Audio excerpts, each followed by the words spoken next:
যেটা তো আপনাদেরও চাওয়া, একটা সেপারেট স্বাধীন সচিবালয়, ঠিক আছে, যে নির্বাহী বিভাগ। মানুষ হিসাবে আমি চাই যে একটা সেপারেট সেই জায়গাটায়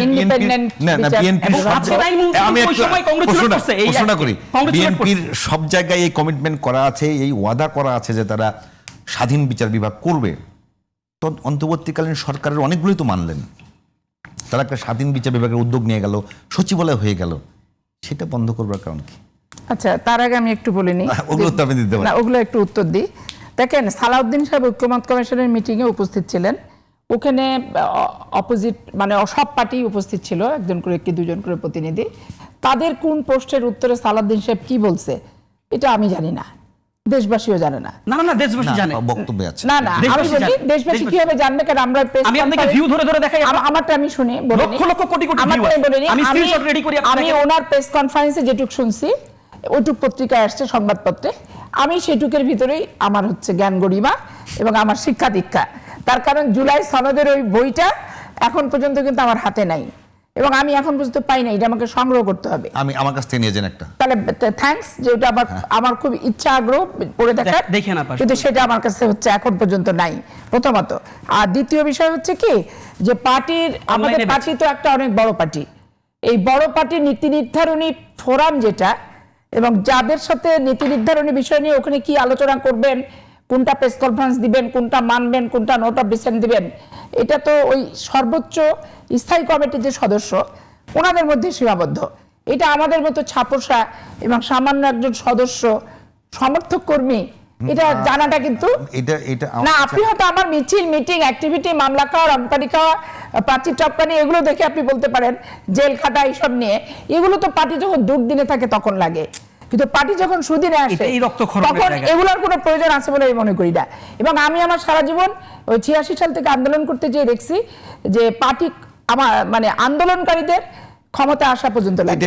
এটার মধ্য দিয়ে পরবর্তী পর্যায়ে এটার মধ্য দিয়ে আমরা অন্য একটা বিষয় যদি বলি, আমার প্রশ্ন জাগে তো অনেক সময়, কোনো কারণে কি মনে হয় যে আপনারা আন্দোলন করে খুব বেশি ফল পান নাই বলে আন্দোলনকারীরা সম্মান পাচ্ছে না দলের ভিতরে? না, এটা আমার মনে হয় না কখনোই, কারণ আমি আন্দোলন করছি আমার আন্তরিকতা দিয়ে। আমি রাস্তার উপর থেকে আমরা দেখেছি, সাংবাদিক হিসেবে দেখেছি আপনারা যে আন্দোলন করেছেন, আপনাদের আমরা দেখেছি, আমি বলছি আমি রাস্তার উপর থেকে এই রক্তক্ষরণ অনেকের আছে যারা আন্দোলন করছে, জীবন দিয়েছে, গুম হয়েছে, তারা সম্মানিত হচ্ছে না। এটা সম্মানিত হচ্ছে না সেটা আমি আপনাকে বলি, এখন সম্মানিত মানেই তো মহিলা এমপি না, সম্মানিত মানেই তো পার্টির একটা পোস্ট না, সম্মানিত মানেই একটা প্রতিষ্ঠানের চেয়ারম্যান না, এটা আমি মনে করি না।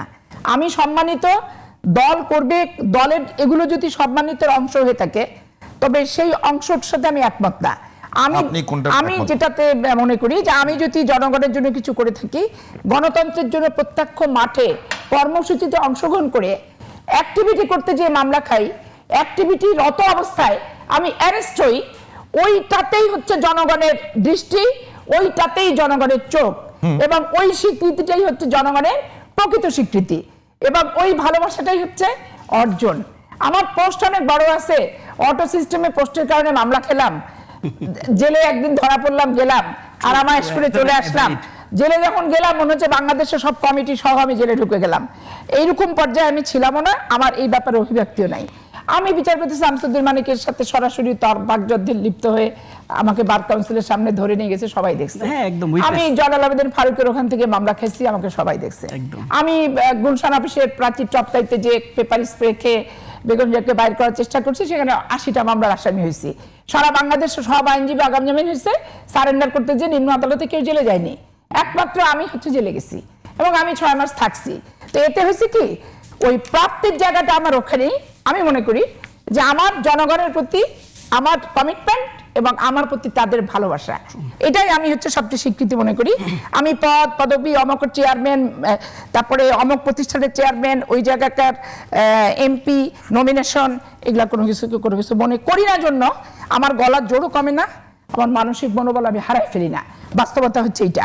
এখন জুলাই সনদ অক্ষরে অক্ষরে পালন করবে যে কমিটমেন্টটা করছে, এখন এটা আপনাদের দেখতে হবে যে 2 দিনে তো জুলাই সনদ বাস্তবায়ন হবে না, এটা একটা সময় এবং ধারাবাহিকভাবে পালন করার ব্যাপার। এখানে বিতর্ক উঠছে 3-4টা বিষয় নিয়ে, একটা হচ্ছে গুম কমিশন নিয়ে, একটা বিচার বিভাগের স্বাধীনতা নিয়ে, আর একটা হচ্ছে দুর্নীতি দমন, মানবাধিকার কমিশন। মানবাধিকার কমিশন।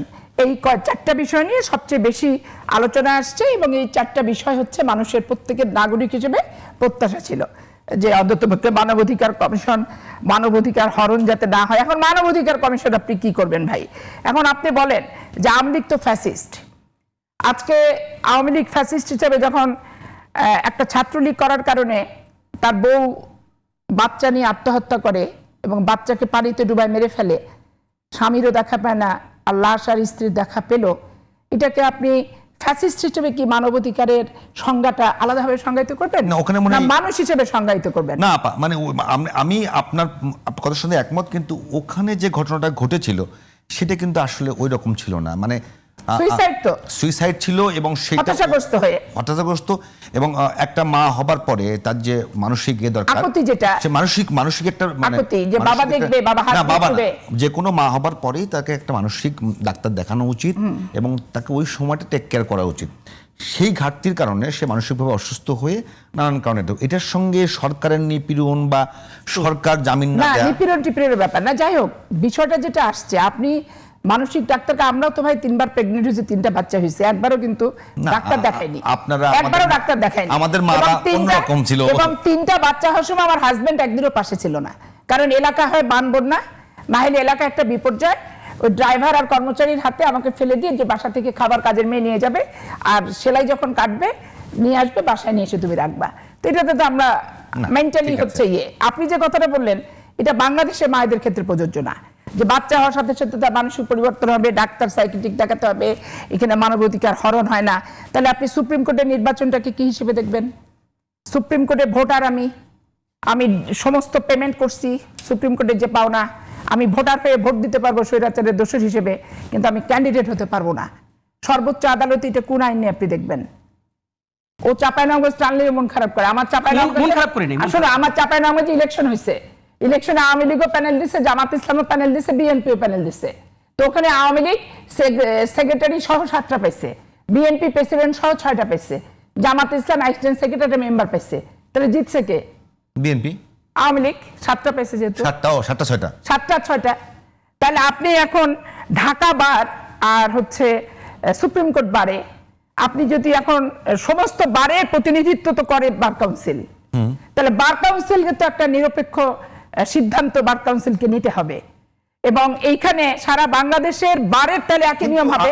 এটার সাথে মানবাধিকার কমিশন না, আমি এখানে বলতেছি মানবাধিকার লঙ্ঘন, আপনার লাইনে যদি বলি, আমি মানবাধিকার লঙ্ঘন তো একটা বিরতি যাবো, তো আপনি প্রশ্ন করে যাওয়ার পর আপনি উত্তর দিয়ে সেই আমার কথা হলো, আপনি কি মনে করেন আপনার ওই যে ধরেন ফেসিবাদের দোসরদেরকে এই মুহূর্তে মুক্ত নির্বাচনে অংশগ্রহণ করতে না দেওয়াটা খুব বেশি কি ইললজিক্যাল মনে করেন? না, আমি সেটা বলছি না। আমি ফ্যাসিবাদের দোষর আপনি আইডেন্টিফাই করবেন কি করে? আজকে এনসিপিতে যোগ দিলে তো ফ্যাসিবাদের দোষর না, ও তো ভদ্রলোক হয়ে যাচ্ছে। ফ্যাসিবাদের দোষর আপনি কাকে বলবেন? যারা মামলার আসামি তাদেরকে বলবেন, না যারা আওয়ামী লীগ করতো তাদের সবাইকে বলবেন, না যারা রাষ্ট্রীয় ক্ষমতা অপব্যবহার করে বাংলাদেশের মানুষকে জিম্মি করছে তাকে বলবেন? এর ক্লাসিফিকেশন আপনার করতে হবে। আচ্ছা, আপনি আমাকে বলছেন ফ্যাসিবাদের দোষর করবে, আমাকে ফ্যাসিবাদের দোষর বলা হচ্ছে আমি যখন প্রার্থী হতে যাচ্ছি, কিন্তু আমি ভোটার হিসেবে ভোট দেওয়ার ক্ষেত্রে তো বলা হচ্ছে না যে তুমি এইগুলো আওয়ামী লীগের লোক, ফ্যাসিবাদের দোষের, এরা ভোট দিবে না। এই সমস্যাটা আছে না, যোগদান করার সময় কিন্তু এটা বলছে না যে হচ্ছে ও আওয়ামী লীগের সমর্থক, ওকে আমি কেন যোগদান করাবো? আমি ফ্রেশ বলে তো মেশিনে ঢুকাই নিচ্ছি। এই দোষ থেকে কোনো দলই মুক্ত হচ্ছে না। তাহলে এই কথাটা আসবে কেন? ফ্যাসিবাদের দোষর, এই কথাটা বিলুপ্ত দরকার। অপরাধের বিচার হবে, অপরাধী যারা, অপরাধী যারা নয় তারা অপরাধের পর্যায়ে